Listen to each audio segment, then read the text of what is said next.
श्रीमद् भगवद गीता 16वां अध्याय भाग 2। अर्जुन श्री कृष्ण से पूछते हैं, अनाधिकारी कौन होता है भगवान? तब भगवान श्री कृष्ण कहते हैं, आसुरी संपत्ति वाला अनाधिकारी होता है। आसुरी संपत्ति वाले मनुष्य के क्या लक्षण होते हैं भगवान? तब भगवान श्री कृष्ण कहते हैं, वे लक्षण इस प्रकार हैं: दंभ, दिखावटीपन करना, घमंड करना अर्थात ममतामयी चीज़ों को लेकर अपने में बड़प्पन का अनुभव करना, अहंता वाली चीज़ों को लेकर अभिमान करना, क्रोध करना, मन, वाणी, वर्ताव आदि में कठोरता रखना, सत्य असत्य, कर्तव्य अकर्तव्य आदि के ज्ञान को महत्व न देना।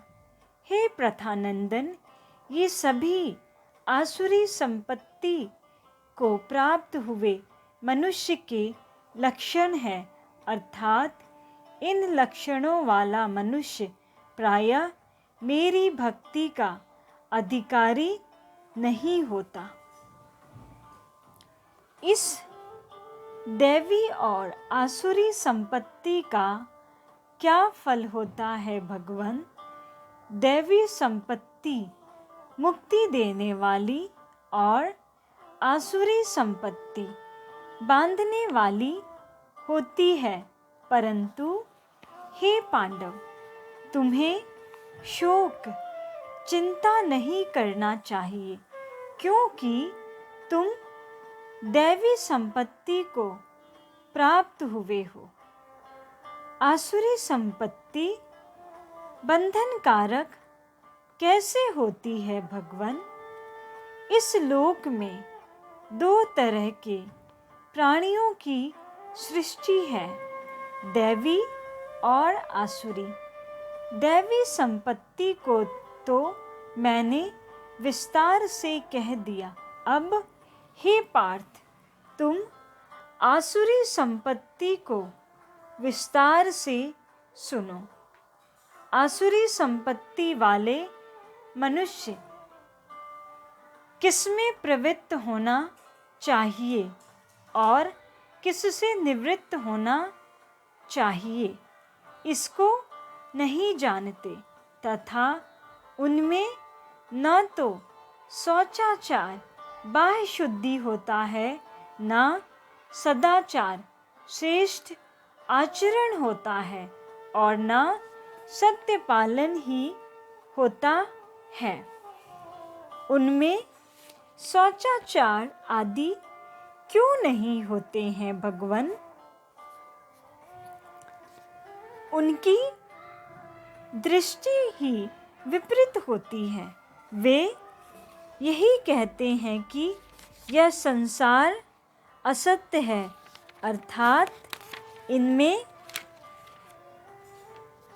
कोई भी बात, शास्त्र, धर्म आदि सत्य नहीं है। इस संसार में धर्म अधर्म, पुण्य पाप आदि की कोई मर्यादा नहीं है।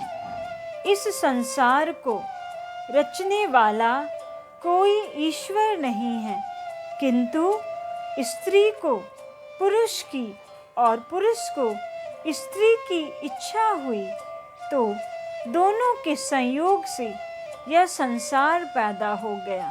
इसलिए इस संसार की उत्पत्ति का हेतु काम ही है, इसके सिवाय और कोई कारण नहीं है।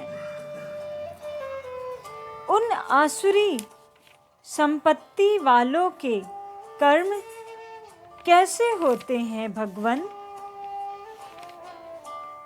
उपयुक्त नास्तिक दृष्टि का आश्रय लेने वाले वे लोग अपने नित्य स्वरूप आत्मा को नहीं मानते।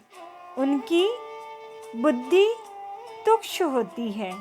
उनके कर्म अत्यंत उग्र भयानक होते हैं।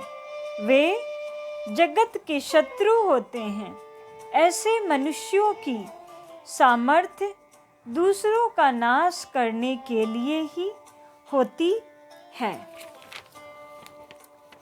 वे कभी पूरी न होने वाली कामनाओं का आश्रय लेकर दंभ, अभिमान और मद में चूर रहने वाले तथा अपवित्र नियमों को धारण करने वाले मनुष्य मोह के कारण अनेक दुराग्रहों को पकड़कर संसार में विचरते रहते हैं। ओम शांति।